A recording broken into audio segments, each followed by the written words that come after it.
السلام عليكم أحبائي، كيفكم؟ إن شاء الله تكونوا بخير. برحب فيكم منين ما كنتوا عم تتابعوني، وأهلا وسهلا فيكم بقناتي فتافيت غادة جبوجي. لو أول مرة عم تشوفوا فيديوهاتي اشتركوا في القناة وفعلوا الجرس ليصلكم كل شي جديد. وإذا عجبكم الفيديو فضلا وليس أمرا لا تنسوا اللايك. اليوم حبيت شارككم بروتيني اليومي. عملت شوية حلويات وحابة شارككم فيها تاخدوا أفكار وتستفيدوا من الوصفات. عملت بيتي فور مالح، بيتي فور حلو، قالب سوكسيه مع الصوص، تشيز كيك اللوتوس وتشيز كيك الجيلي، ماربل كيك اللوتوس، وتارت الفواكه. رح نبتدي بعمل البيتي فور المالح. عندي بيضتين وكمون سمسم وطحين وزبدة. حطيت هلأ 400 جرام زبدة، وهالكمية كبيرة. اللي بده يجرب يستعمل نص المقدار، يعني 200 جرام. 200 جرام بيطلع لكم نص كيلو بيتي فور مالح. انا عملت كيلو بيتي فور، استعملت 400 جرام زبدة، حطيت معلقتين صغار ملح، وراح اخفقهم لوقت ما يبيض اللون. بس يفتح هيك معي لون الزبدة بوقف.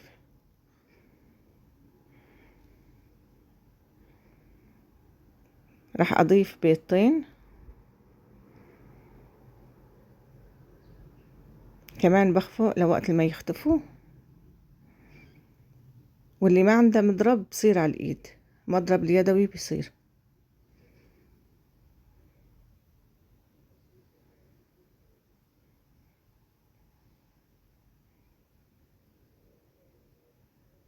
هلا هيك فتح معي اللون. راح اضيف الطحين، 4 أكواب ونص طحين.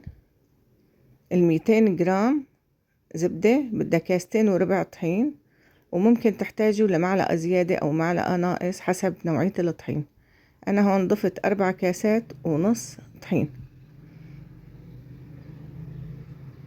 وظرف بيكنج باودر. اللي بدها تعمل 200 جرام زبدة تحط معلقة صغيرة بيكنج باودر، ما بدنا نكتر. بحرك بالمعلقة لوقت ما يتجانس. بعدها راح أعجنه في إيدي، ومو عجن، بس إني ألمهم على بعض من فوق لتحت وبلمهم على بعض. هون حسيتها لساتها طرية، ضفت معلقة طحين وراح أخلطهم مع بعض. كتير سهلة صبايا، وخصوصا للمبتدئين، وكتير كتير طيب. اللي دا يجرب أكيد رح يعيده. صارت العجينة كتير حلوة معي، شوفوا طرية وما بتلزق بالإيد ومتماسكة بنفس الوقت. رح أعمل هلأ البيتي فور الحلو كمان. حطيت كمان 400 جرام زبدة، وحطيت 1.5 كاسة سكر مطحون، وراح أخلطهم مع بعض. كمان اللي بدها تعمل بس 200 جرام زبدة تحط 3/4 كاسة سكر بودرة.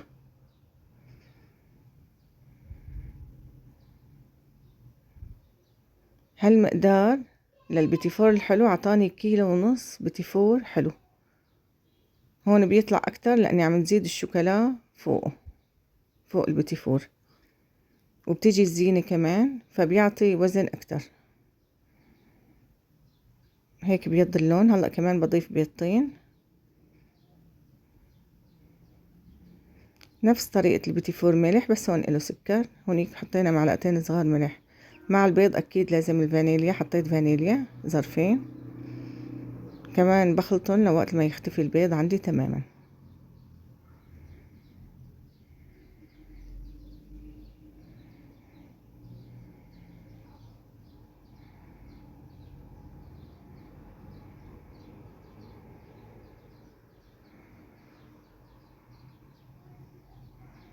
وهلأ كمان بدي أضيف الطحين، 4 كاسات ونص.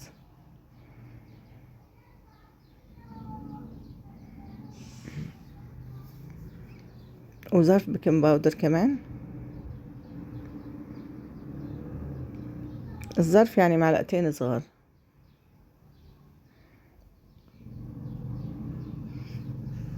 معلقتين صغار ممسوحين مو كتير معرمين. كمان رح اخلط هيك بالمعلقة وبعدها بايدي.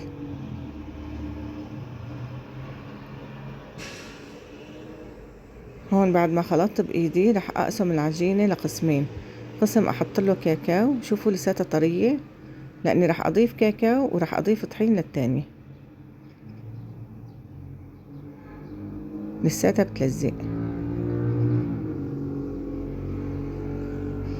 ضفت هون معلقتين كبار كاكاو، انا المعلقة صغيرة اللي معي فضفت 4، هي بدها معلقتين كبار كاكاو. ورح اضيف نص معلقة قرنفل مطحون. الكل بيدوقوا عندي البيتي فور وكتير كتير بيعجبون، والسر بهالنص معلقة القرنفل، عن جد تعطي طعم رائع، مثل الكوكيز، مثل البسكويت، البهارات كتير كتير طيب. كمان هيك بعجنهم في ايدي بلمون. ممكن احتاج معلقة طحين، انتو بتقرروا هالشي. المهم شوفوا تتشكل بكل سهولة وما تلزق في ايدكم. كمان ضفت طحين معلقتين للتاني. هون ضفت واحتجت معلقة كمان. صبايا حطوا معلقة ورا معلقة لبين ما انتو تشوفوا القوام المناسب. شوفوا، لان طحين عن طحين كتير عم بيختلف، انا نفسي عم بيختلف معي العيار. هلا عم بعمل خليتهم يرتاحوا البيتي فور شي ساعة، وهلا عم بعمل التشيز كيك اللوتوس وتشيز كيك جيلي الفريز. هون دوبت زبدة مع بسكويت المطحون وهلا عم بفردهم بالقالب. انا منزلة وصفاتهم على قناتي، كل وحدة كل وصفة بفيديو لحال، رح احط لكم الرابط بصندوق الوصف. شوفوه، ما صورته لحتى ما اطول عليكم الفيديو وتملوا. هون عملت الخلطة، راح تشوفوها، بس شفتوا الفيديو راح تشوفوا طريقة التشكيل. كتير سهل وكتير طيب، وبنصحكم كمان تجربوه. للعجلة بعمل 2 مع بعض، بس طبعا كل وحدة خلطتهم لحال.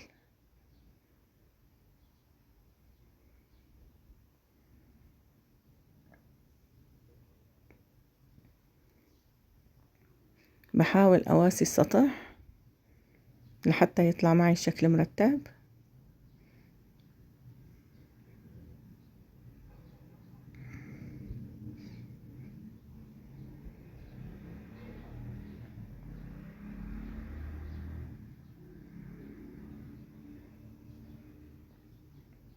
وهلأ بس خلص بدي أحطهم بالفريزر أقل شي 3 ساعات، مو البراد، بالفريزر. بدي إياه تجمد معي هاي الطبقة الوسطى، تجمد تماما لحتى ما يختلط الجيلي في الطبقة البيضة، على الفريزر مباشرة.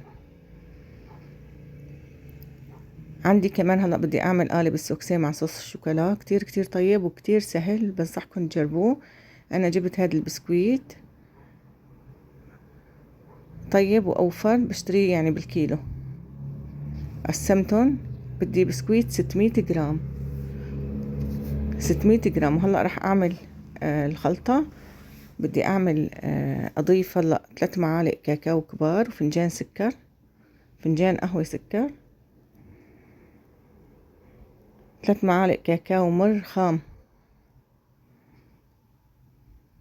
كبار ومعرمين، وكاسة ونص حليب.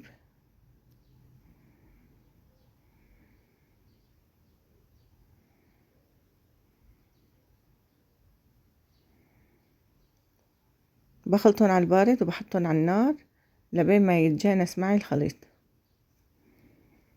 وما يبقى تكتلات.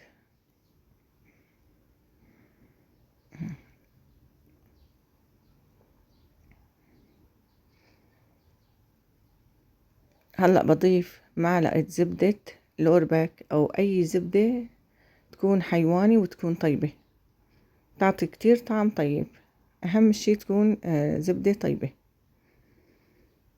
راح أخلي الخليط يبرد شوي، ما بضيفه سخن، بعدها بيعجن البسكويت. لازم يكون مو كمان بارد، فاتر قريب للبرودة يعني، بس فاتر. بحطه فوق البسكويت وبخلط لوقت ما يتجانس كله مع البسكويت.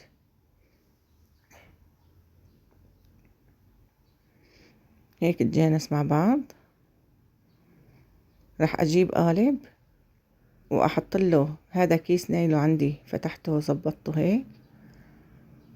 اختاروا القالب اللي بدكم اياه، بس انا بحب هذا القالب، هو قالب كيك.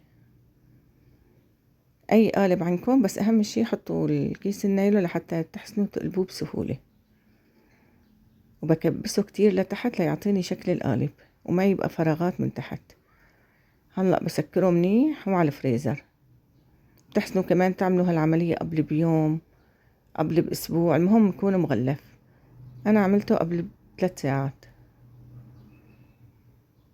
يعني بعد 3 ساعات أخدته وزينته. هلأ عندي كمان عملت الماربل كيك اللوتس وماربل كيك هذا اللي بالشوكولا. كمان رح أنزلكم الرابط بصندوق الوصف لحتى تشوفوه، وبكتب لكم إيش اسم الفيديو. أنا كله منزلته كل وصفة لحال.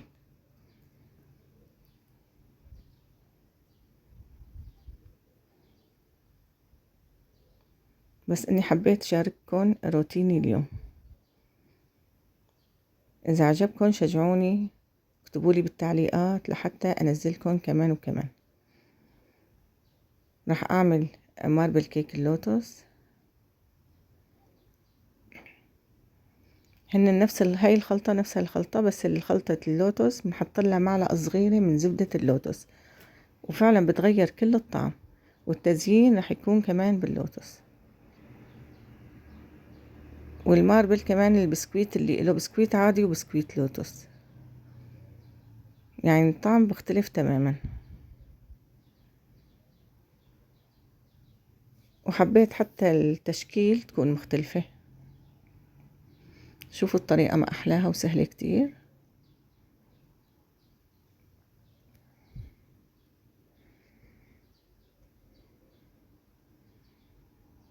كمان بس خلصتهم بدي أحطهم بالفريزر،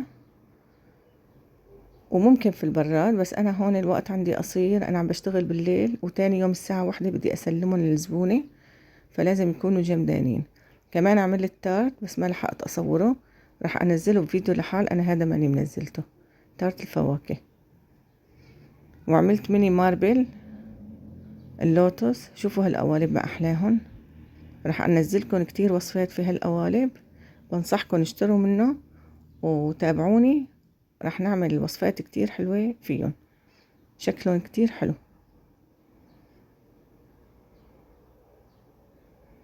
بدهن هلأ زبدة، والزبدة ما رح تكون سايحة، بدها تكون بدرجة حرارة الغرفة، زبدة طرية لحتى ما يلزقوا في القالب. وهون عاملة خلطة الماربل كمان، راح احطهم كل وحدة معلقة كبيرة. ما راح امليه كتير لاني راح ينفش شوي معي.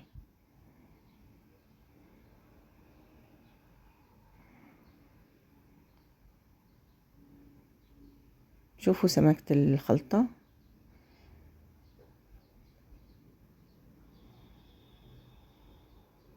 يعني اللي بشوفها مريئة يحط كمان شوي بسكويت، ممكن معلقة معلقتين، ما بدنا اياه يكون كتير مريء لحتى ما يفور معنا.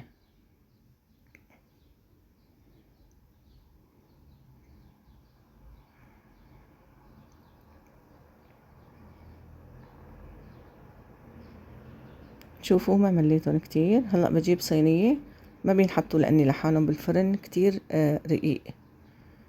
بحطهم بصينية وبالفرن على الرف الوسط لوقت ما يصير من الأطراف لون زهري. هلأ رح أشكل البيتي فور.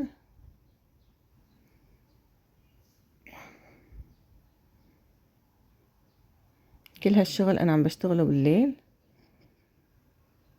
بديت الساعة 9 وبضل لوقت ما أخلص، يعني لوش الصبح.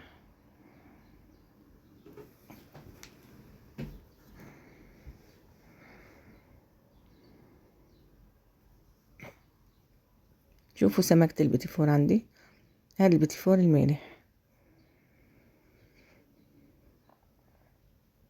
يعني لا يكون سميك كتير ولا رقيق، هيك كتير منيح. وما بحب اخد كل العجينة افردها وطرف يطلع سميك وطرف يطلع رقيق، لا باخد شوي ورا شوي هيك.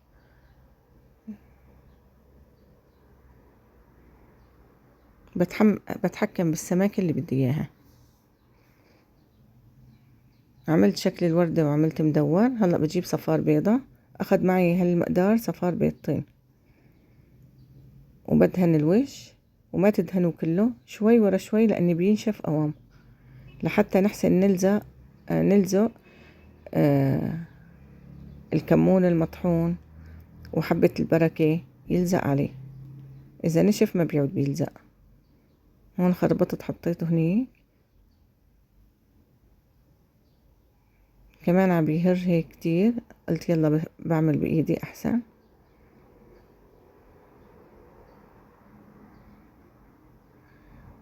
لو كتير معكم كتير كتير طيب. وبكمل على هالطريقة.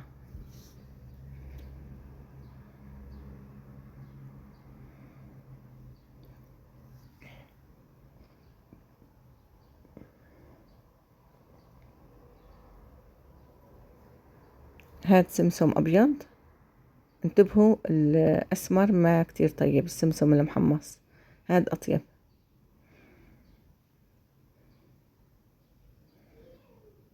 وهون راح احط الكمون الحب مو مطحون، طعمته كتير طيبة، واكيد اكيد بتعرفوا اني كتير نافع. شوفوا،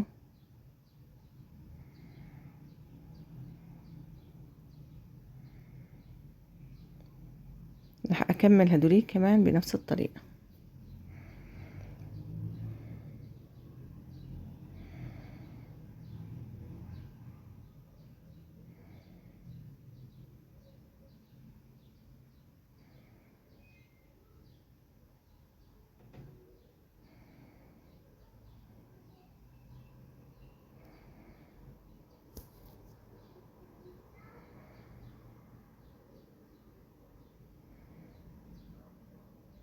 صبايا بتحسنوا تعملوا الكمية اللي بدكن اياها وتقيموه، وبيطول شهر برا البراد ما بيصله شي، و6 شهور جوات البراد كمان ما بيصله شي، حتى بينقام بالفريزر.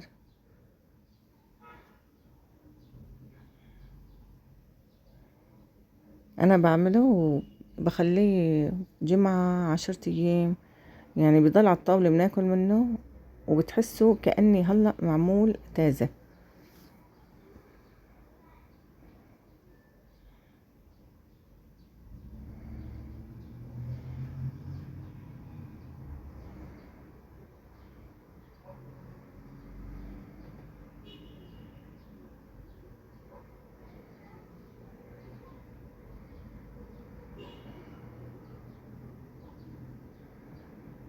وهيك خلصوا معي. راح احطهم بالفرن على الرف الوسطاني، فرن محمى مسبقا قبل ب10 دقايق. بس اخد لون من تحت بشوفه صار لون زهري، بشعل من فوق. وقت بتشعلي من فوق راح تتمي عينك عليه. هون عندي تشيز كيك صار له 3 ساعات بالفريزر، جمد تماما. راح احط الجيلي، ولازم احطه قبل بيوم لحتى يجمد. وبس حطيته ما بيصير احطه بالفريزر، الجيلي ما بينحط ابدا بالفريزر بالبراد، فضروري ينعمل قبل بيوم. قبل بيوم التسليم يعني ضروري ينعمل قبل بيوم لحتى يجمد وما يسيح.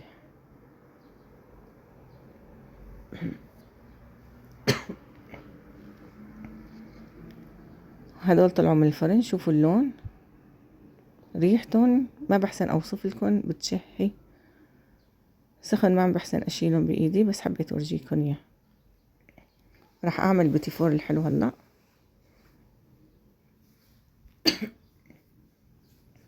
كمان بشكل بنفس الطريقة. اي قالب عندكم بصير مدور، اللي ما عنده قوالب بفنجان القهوة بيصير. جربوه، اعطوني رأيكم بهالطريقة. شكل قلب حسب المناسبة اعمليهم. شوفوا كمان السماكة.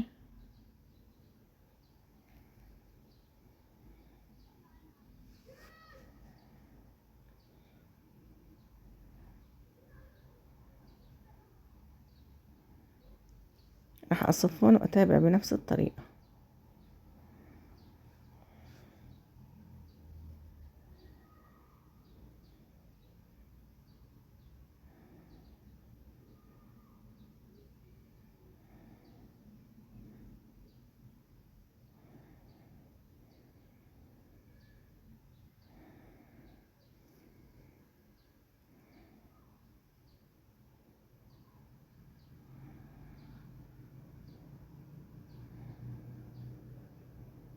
هلأ انتبهت بالفيديو اني ماني مسرعة هالمقطع. يلا تحملوني وان شاء الله يكون عجبكم وتستفيدوا. شوفوا حطيت الاسود مع الابيض لحتى يبين معي البتيفور الشوكولا اني استوى. دوما اخلطوا مع بعض. وقت الخبز خلي يكون لو قطعة واحدة بالصينية يكون لون ابيض لتعرفوا. هون بدي ازين تشيز كيك اللوتس. جمد تماما، كمان صار له شي 3 ساعات بالفريزر.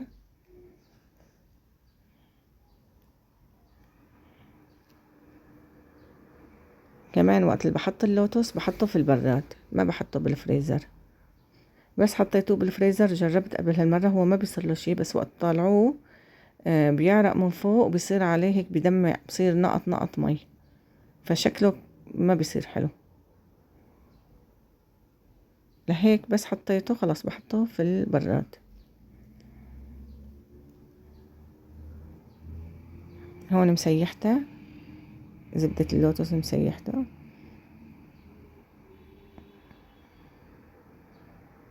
أطيب شي زبدة اللوتس الأصلية. هلا عم بيطلع إني مي أصلي، بس والله الصراحة ما حبيته، عم بيطلع تقليدة.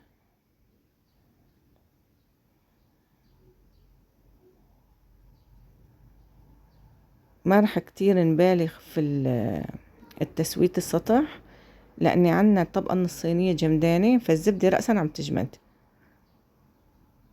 وهي رح أزينها ببسكويت اللوتس كمان.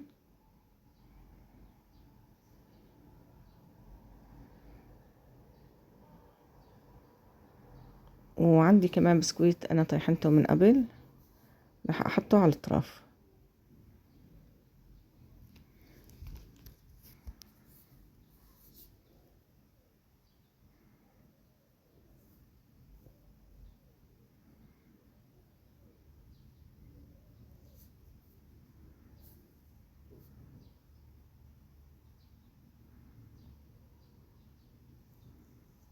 وهيك خلص معي. شوفوا ما أحلى، إن شاء الله يكون عجبكم كمان أنتو كمان.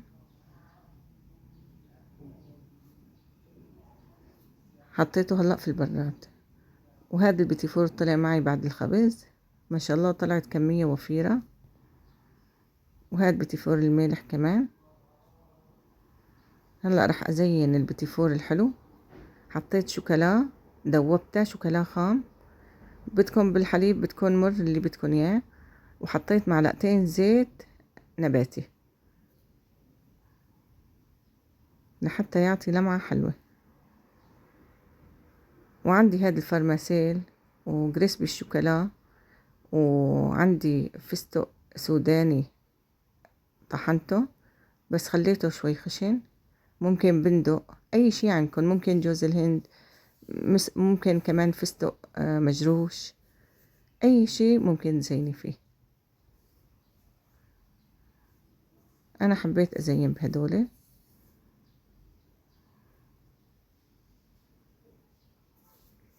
حتى ممكن ما تحطي ابدا اي شي فوقه، تكتفي بس بالشوكولا السوداء وخطوط شوكولا ابيض فوقه، كمان بيطلع حلو شكله. يعني زينة حسب الرغبة.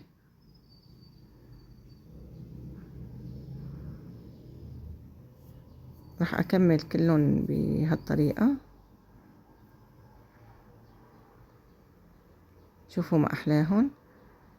وهي الصينية كمان، وبخليهم ما بحطهم فوق بعض ولا يقربوا على بعض، بخليهم يبردوا تماما. الشوكولاتة تجمد، لازم الشوكولاتة تجمد لحتى ما يختلطوا. هون جمدت، طبقتهم بصحون بس مشان اصور لكم اياهم. هو اكيد انا بعدها بحطهم بالصناديق يعني بالعلب،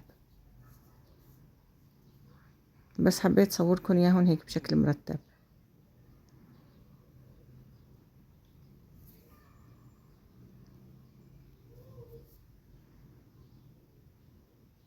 وهي كمان البيتي فور المالح.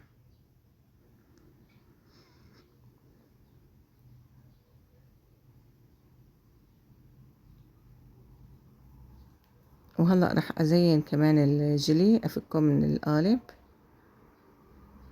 يعني بحب اخلص كل شغلي قبل ما انام.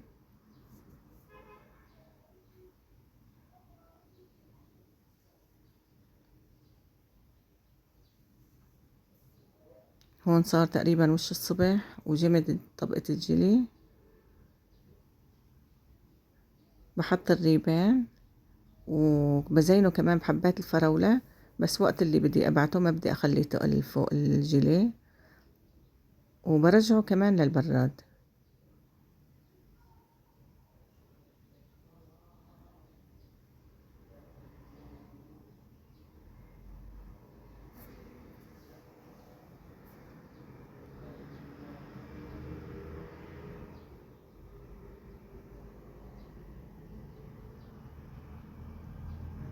وكمان السوكسي ليزي كيك كمان جمد، حطيته على الستاند على القاعدة.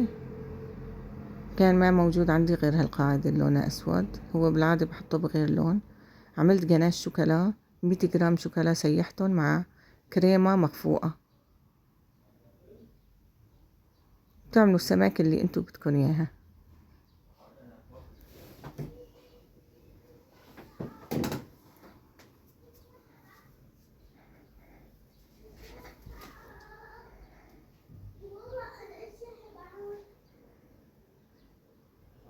وبزين بالموجود.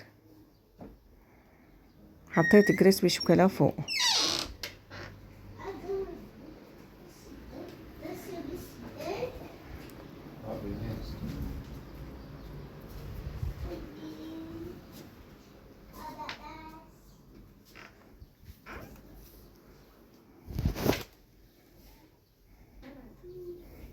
ممكن تزينوا باللي بدكن اياه.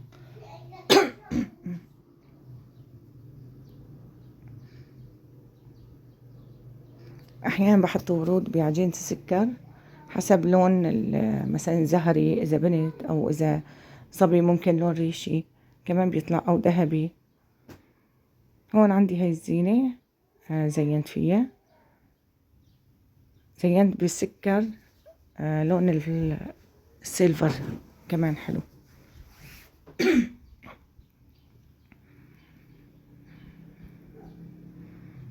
رح انزلها ان شاء الله بفيديو لحال وتشوفوني انا مقطعته وتشوفوا شكله.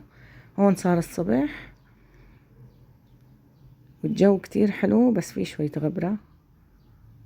كمان حبيت صور لكم الاجواء، ونعست كتير وتعبت وقلت بنام ساعتين وبرجع بكمل.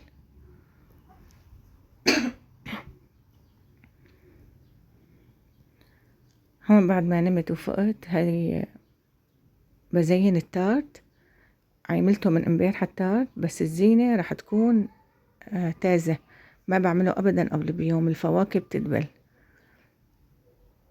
مع اني بحط لها ملمع، بس انا بحبه انه يكون فريش تازة. هاي بنفس اليوم الساعة 12 الظهر. كمان ان شاء الله رح انزله بفيديو لحال وتشوفوه. كتير كتير طيب وكتير سهل. تشوفوا الطريقة وتجربوه. هون حطيت الكريم باتسير ورح ازينه بالفواكه.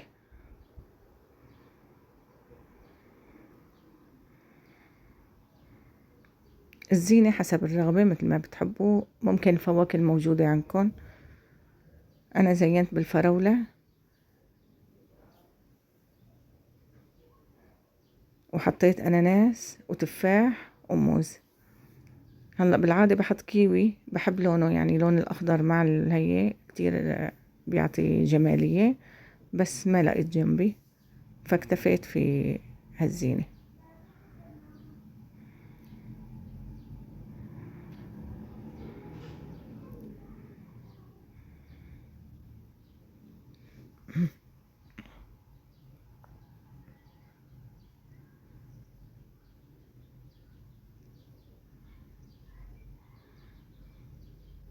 بحاول اضغط عليها لحتى يلزق. هون حطيت كمان تفاح وحطيت هاد الموز، وهي عم بحط الملمع. الملمع هون شريته جاهز من مستلزمات الحلويات، خصوصي ملمع للفواكه، بيحافظ عليها وبيعطيها لمعة، ولحتى الموز ما يسود او التفاح ما يسود.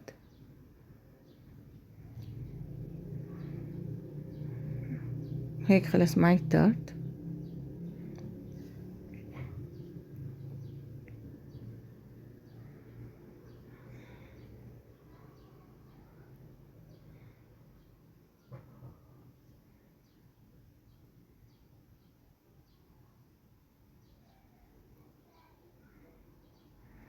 وهلأ طبقتهم، رح اصور لكم اياهم كلهم.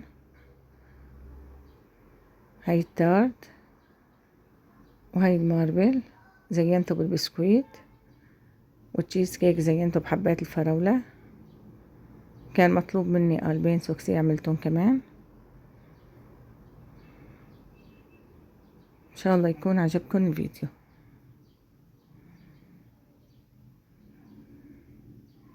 في كمان الميني ماربل، بس كانت لغير وحدة وما بتلحق اصوره معهم. بعد ما سلمت الطلبية هاي الساعة 1:30 الظهر، عملت الميني ماربل اللوتس.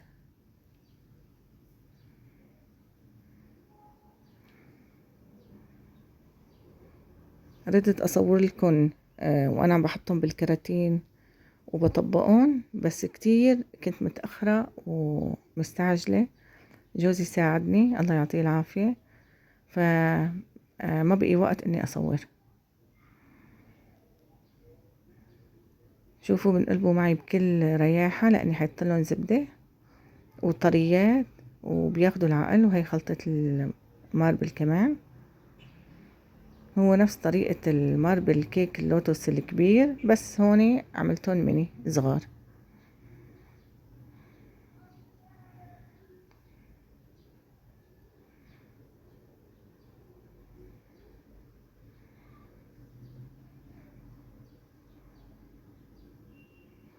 حتى الزينة بنفس الطريقة.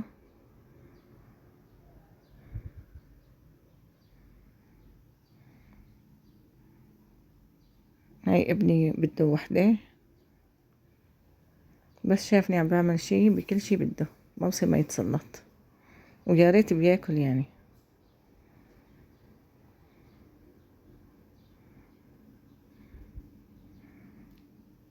شوفوا ما احلاهم، كتير كيوت.